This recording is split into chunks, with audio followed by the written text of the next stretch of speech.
dalyvauju Lietuvos autokroso varžybose, esu lenktynininkas. Vien dulkės, o su kontaktiniais lęšiais važiuoji, tai tiesiog būdavo, kad net nemirksi. Nes, išdžiūsta kontaktiniai lęšiai ir gali iškristi, bevažiuojant. O su akiniais irgi ten neįmanoma į šalmą tilpti su akiniais. Kažkaip irgi jaudinausi važiuodamas labai. Atvykau į kliniką, registratūroj pasitiko viską dar toks, nerimas, jaudulys, siaubingas. Iš operacinio pats išėjau, matydamas be akinių. Tai buvo kaip, nežinau, kai sapnas, prabudus iš sapno. Negali patikėti pats tuo, kas vyksta iš tikrųjų. Koks stebuklas įvyksta per 10 minučių.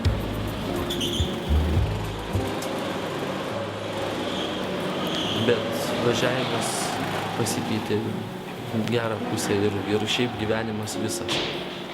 Kažkaip pradėjau daugiau užsibrėžtų tikslų gyvenime siekti. Tai vat ir įkūriau ir savo servisą. Daug apkeliavau, aišku, be akinių, be kontaktinių lęšių, daug pamačiau savo akim, be pagalbos jokios.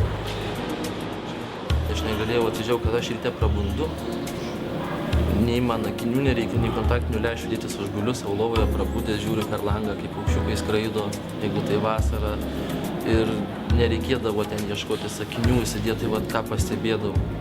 Ir gulėdavau ilgai, dar žiūrėdavau per langą, nes būdavo man keista.